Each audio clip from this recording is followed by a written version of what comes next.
ఉన్న బంగారాన్ని విడిపించి ఆ రోజు ఆన్లైన్ రేటుకే మేము కొంటాం. Sharma gold company.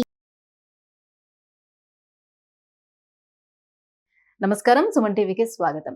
ద్వాదశ రాశుల వారికి ఈ మే మాసం అంతా ఏ రకంగా ఉండబోతుంది, నవగ్రహాల స్థితిగతులు ఎలా ఉన్నాయి, ఎటువంటి ఫలితాన్ని అందిస్తున్నాయి అనే విషయాన్ని తెలియజేసేందుకు మనతో పాటు ఉన్నారు జ్యోతిష్య రత్న, జ్యోతిష్య చక్ర వైభవ నిపుణ డాక్టర్ రాళ్లపల్లి రవికుమార్ గారు మనతో పాటు ఉన్నారు. గురుగారు నమస్కారం అండి. నమస్కారం. గురుగారు, ద్వాదశ రాశుల వారికి ఏ రకంగా ఉండబోతుంది మే మాసం అంతా అనే విషయాన్ని తెలుసుకునే ముందు నవగ్రహాల స్థితిగతులు ఏ రకంగా ఉన్నాయి వాళ్ళ మొత్తం అంతా కూడా. రవి గ్రహం వచ్చేసి మనకి వృషభ రాశిలో ఉన్నారు. అలాగే కుజుడు వచ్చి మనకి మీన రాశిలో ఉన్నారు. అలాగే రాహు వచ్చేసి మనకి అదే మీన రాశిలో ఉన్నారు.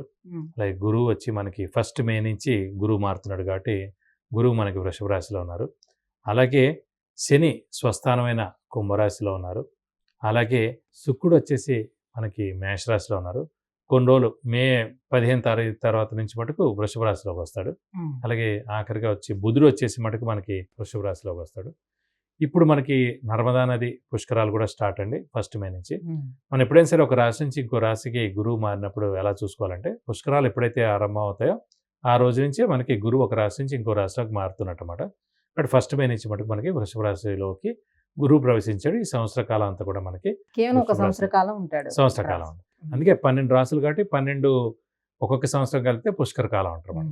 సో అందుకే 12 సంవత్సరాలకి పుష్కరం అంటారు. గురుగారు, మకర రాశి వారికి ఎలా ఉండబోతుంది ఈ మే నెల? వాళ్ళకి కూడా శని నడుస్తుంది కదా, ఎండింగ్ స్టేజ్ లో ఉంది. సో మరి ఎలా ఉండబోతుంది వీరికి?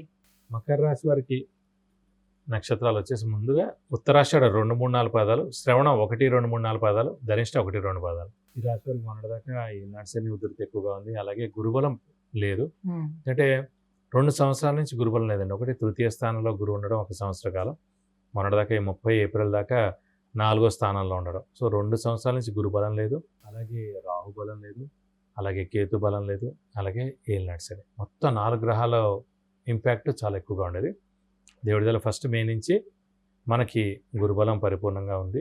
అలాగే రాహుకేతులు కూడా తృతీయ భాగ్యస్థానంలో చాలా బాగున్నారు. ఏలినాటి శని కూడా వెళ్ళిపోతుంది ఇంకా నెక్స్ట్ ఏప్రిల్తో. కాబట్టి వెళ్ళిపోతే ఖచ్చితంగా ఈ సంవత్సరం మేలు చేస్తుంది. కాబట్టి ఖచ్చితంగా ఈ రాశి వారికి పట్టిందల్లా బంగారం అని చెప్పుకోవచ్చు. శ్రమ, కాలం, ధనం వ్యర్థం కాకుండా ఉంటుంది. అవసరానికి డబ్బులు సమకూడతాయి, రావాల్సిన బాకీలు వసూలు అవుతాయి. షూరిటీస్, స్పెక్యులేషన్స్ కలిసి వస్తాయి. షూరిటీస్ పెట్టవచ్చును, స్పెక్యులేషన్స్ కలిసి వస్తాయి.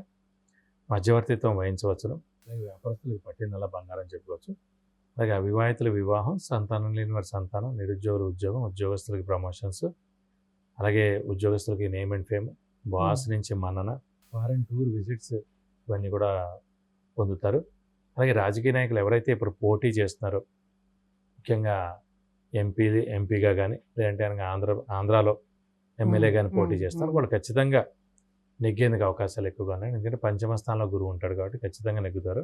అంటే ఇప్పుడు మనకి మేలో ఎలక్షన్స్ కాబట్టి 1 మే నుంచి గురువు స్టార్ట్ అయ్యాడు కాబట్టి ముఖ్యంగా మేషరాశి వారు, కర్కాటక రాశి వారు, సింహరాశి వారు, కన్యారాశి వారు, అలాగే వృశ్చిక రాశి వారు, అలాగే మకర రాశి వారు, ఈ 5-6 రాశుల వారు కూడా ఖచ్చితంగా రాజకీయ నాయకులు ఎవరైతే పోటీ చేస్తున్నారో వాళ్ళు నెగ్గేందుకు అవకాశాలు 100% ఉన్నాయండి. వాళ్ళ వ్యక్తిగత జాతకాలు కూడా ఇంకొంచెం బాగుంటే ఖచ్చితంగా ఇంకా ఓట్లు ఎక్కువ రావడం, అంటే మినిస్టర్ అవ్వడం ఇవన్నీ కూడా జరుగుతాయి. కాబట్టి ఈ 6 రాశులు మటుకు ఖచ్చితంగా బాగున్నాయండి. వీరు పోటీ చేసేవాళ్ళకి చాలా బాగుంటుంది చెప్పుకోవచ్చు. అలాగే మకర రాశి వారి మటుకు ఇంకా పెద్దవాళ్ళు, చిన్నపిల్లల ఆరోగ్య విషయం కూడా చాలా బాగుంటుంది. అలాగే వీరి ఆరోగ్యం బాగుంటుంది. విద్యార్థులకి సువర్ణ అవకాశం అని చెప్పుకోవచ్చు. మంచి ర్యాంకులు సాధిస్తారు, మంచి యూనివర్సిటీలో సీట్ పొందుతారు. అది ఫారెన్ అవ్వచ్చు. ఎందుకంటే ఏలినాటి శని నడుస్తుంది కాబట్టి స్థానచలనం కూడా ఉంటుంది. కాబట్టి విద్యార్థులకు స్థానచలనం అంటే కనుక ఫారెన్లో మంచి యూనివర్సిటీలో ర్యాంక్ సాధించడం ద్వారా అక్కడికి వెళ్ళి చదువుకునేందుకు అవకాశాలు ఎక్కువగా ఉన్నాయి. అలాగే ఏలినాటి శని నడుస్తుంది కాబట్టి స్థానచలనం ఉంటుంది.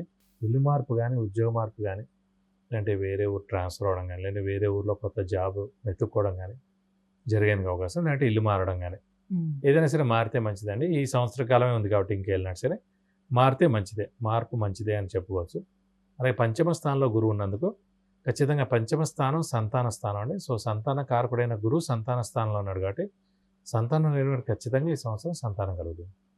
అలాగే సంతాన స్థానంలో గురువు ఉన్నందుకు ఈ మకర రాశి వారు ఎవరైతే ఉన్నారో వారి సంతానం కూడా చాలా అభివృద్ధి చెందుతారు ఈ సంవత్సర కాలంలో. అంటే ఈ మకర రాశి వారి సంతానం ఎవరైతే ఉన్నారో వారికి ఉన్నత విద్య రావచ్చు, అలాగే పెళ్లి కాకపోతే పెళ్ళి అవ్వచ్చు, సంతానం లేని వారికి సంతానం కలగవచ్చు, అలాగే ఎవరైనా వాహనం కొనాలనుకుంటే కొనవచ్చు, బంగారం కొనవచ్చు, అలా ఇంటికి కొత్త వస్తువు కూడా కొనేందుకు అవకాశం ఉంది.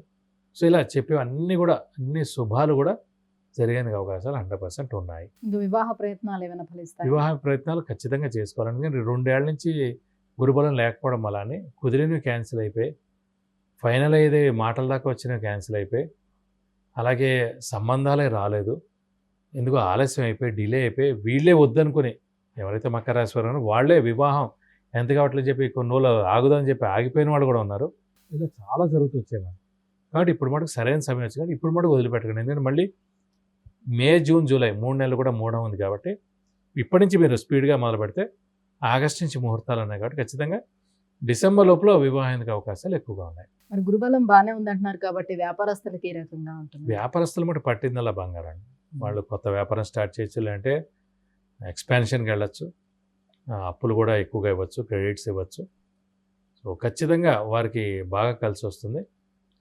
ఎందుకంటే ఇంకా ఏలినాటి కూడా వెళ్ళిపోతాం కదండి, కాబట్టి ఇంకా రాబోయే రోజులన్నీ కూడా వారికి సువర్ణ అవకాశం అని చెప్పుకోవచ్చు. ఇంకా మరింత శుభ ఫలితాన్ని పొందేందుకు ఎటువంటి పరిహారాన్ని పాటించాలి, ఎటువంటి దాన ధర్మాలు చేసుకోవాల్సి ఉంటుంది, ఏ దైవారాధన చేసుకోవాలి? ప్రస్తుతం మటుకు రాహుకేతు గురువు బాగానే ఉన్నారు కాబట్టి మీరు ఓన్లీ శని కొంచెం వీక్గా ఉన్నాడు కాబట్టి ప్రతి శనివారం ఉపవాసం ఉండడం, వీలైతే కనుక ప్రతి శనివారం ఆంజనేయ స్వామి టెంపుల్కి వెళ్ళి 41 ప్రదక్షిణాలు చేసి, ఎప్పుడైనా వీలైతే కనుక వడమాల సమర్పించడం, సింధూర పూజ చేయించడం, అలాగే తమలపాకులతో పూజ చేయించడం, ఇవన్నీ చేస్తే చాలా మంచిది.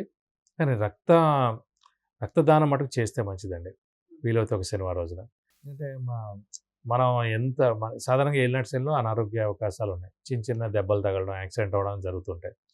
అవి జరిగే లోపల మనం రక్తం కళ్ళ చూసే లోపలనే మనమే ఒక శనివారం రోజున వెళ్ళి రక్తదానం చేస్తే ఇవన్నీ తప్పించుకోవచ్చు.